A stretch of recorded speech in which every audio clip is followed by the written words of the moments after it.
नमस्कार साथियों, आज मैं लेकर आया हूँ नया video class 12 physics chapter 1 electric charges and fields.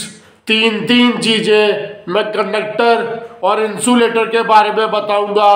शुरुआत करते हैं कंडक्टर से कि आखिर कंडक्टर की डेफिनेशन क्या होती है, कंडक्टर का फिजिकल व्यू क्या होता है, और तीसरी बात है कि कंडक्टर के एग्जांपल्स क्या होते हैं, कंडक्टर की प्रॉपर्टीज क्या होती है।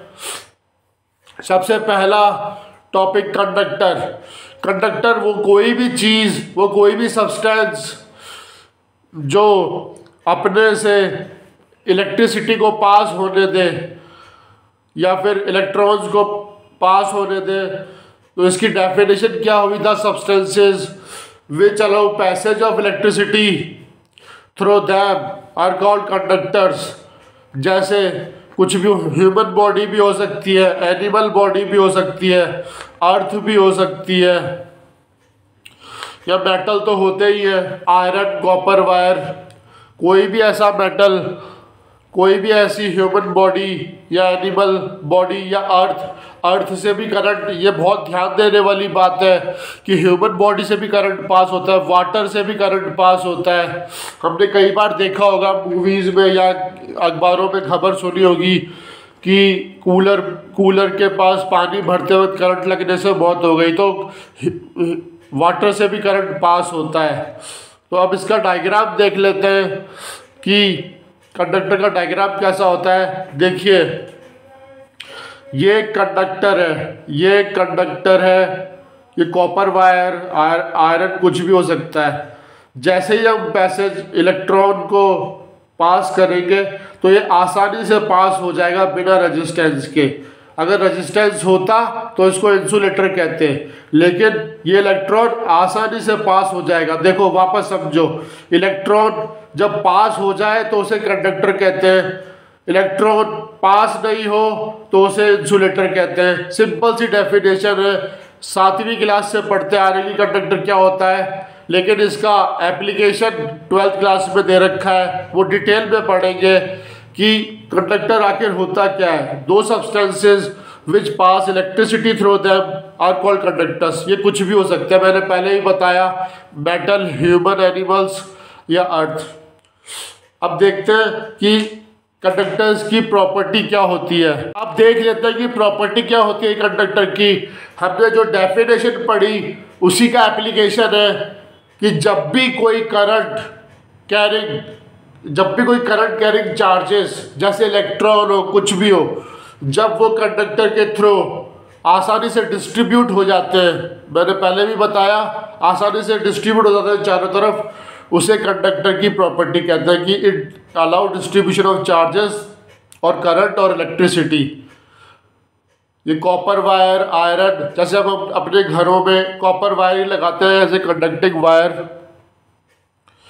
अब देख लेते हैं दूसरी चीज़, इसका बिल्कुल अपोजिट कि ये बहुत ही इंटरेस्टिंग टॉपिक है, बहुत आसानी से समझ में आ जाता है। हम बचपन से पढ़ रहे हैं, 7वीं क्लास से आ जाता है। और इसमें ये देखेंगे कि इसकी डेफिनेशन क्या होती है, इसके एग्जांपल्स क्या होते हैं, इसका डायग्राम कैसा होता है और इसके एप्लीकेशंस। देखिए, substances which offer high resistance, यानी कि अपने से पास ही ना होने दें। जैसे आपने देखा होगा कि कुछ लोग कुछ भी बोलो वो रिएक्ट ही नहीं करते, वो वैसे के वैसे रहते हैं। वैसे एक सब्सटेंस होता है, इलेक्ट्रिसिटी पास करो, उससे इलेक्ट्रिसिटी पास होगी ही नहीं, वो वहीं रुक जाएगी। जैसे गिलास से करो, प्लास्टिक से करो, नायलॉन से करो, वुड से करो। एक सब्सटेंस होता है, कॉम्प्लिकेटेड नेम है पोर्सेलिन। पोर्सेलिन भी एक मटेरियल होता है, उससे भी इलेक्ट्रिसिटी पास नहीं होती है। तो इसकी डेफिनेशन क्या हुई कि substances which offer high resistance to passage of electrons, electricity और चार्जेस और कॉल्ड इंसुलेटर्स। इसका डायग्राम देखिए ऐसे होगा, मैं समझा देता हूँ। जैसे ये एक कोई भी मटेरियल है, वहाँ पे हमने इलेक्ट्रॉन पास किए तो ये पास नहीं हो रहे, यहीं पे रुक जा रहे हैं, यहीं पे रुक रहे हैं, ऑब्स्ट्रक्शन हो रहा है इनका, यहीं पे रुक जा रहे हैं, तो इसलिए ये इंसुलेटर हुआ। कंडक्टर में बिल्कुल विपरीत था, वहाँ पे पास हो रहे थे, वहाँ पे अगर यहाँ से पास हो रहे थे, यहाँ पे पास नहीं हो रहे हैं। जैसे कोई स्टूडेंट फेल हो जाए, पास नहीं हो पाए, तो हम कहेंगे कि वो फेलियर है। जो पास हो जाए, अच्छे नंबर लाए, वो टॉपर है। तो कंडक्टर यहाँ का टॉपर हुआ, पास हुआ, और इंसुलेटर पास नहीं हुआ। तो ये दोनों की अपने अपने फ़ायदे हैं कि इंसुलेटर से हम सेफ्टी मेजर्स प्रोडक्ट बना सकते हैं, और कंडक्टर से अपन कंडक्शन कर सकते हैं इलेक्ट्रिसिटी का। अब देख लेते हैं अर्थिंग क्या होती है। अर्थिंग होती है कि जब भी कोई थंडरिंग होती है, या जब भी बादल गरजते हैं, उससे इलेक्ट्रिसिटी जो जनरेट होती है, या फिर हाई वोल्टेज आ गया, दो चीज़ें देखो, हाई वोल्टेज आ गया या फिर थंडरिंग हो गई, किसी भी तरह से excess of electrons, charges, electricity आ गई, तो उस केस में कोई भी रेफ्रिजरेटर, कोई भी इलेक्ट्रिक अप्लायंस होता है, वो डैमेज हो जाता है। तो उस डैमेज को बचाने के लिए हम शेयरिंग ऑफ चार्जेस करते हैं विद थिक मेटल रॉड, उसे ही अर्थिंग कहते हैं। और जब उसको अर्थ से जोड़ दिया जाता है तो उसे ही अर्थिंग कहते हैं। जैसे डायग्राम से मैंने समझा रखा है, मेन सप्लाई है 240 वोल्ट की, कोई भी मतलब जनरली इंडिया में इतने की होती है 50 हर्ट्ज पे, फॉरेन कंट्रीज़ में अलग होती है।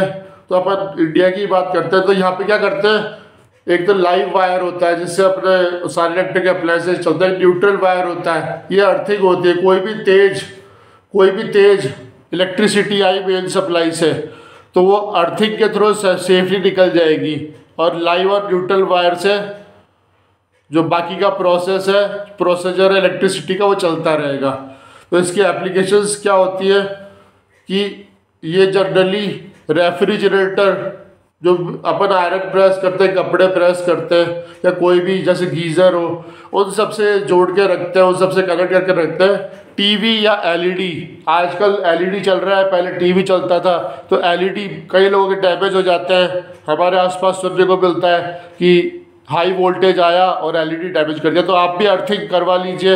It is used with electronic appliances like refrigerator, electric iron, LED. ठीक है, तो आज हमने समझा कंडक्टर, इंसुलेटर और अर्थिंग क्या होती है। 3 चीज़ें थी, आसानी से समझ में आ गई। मेरे को लगता है कोई दिक्कत नहीं आई होगी।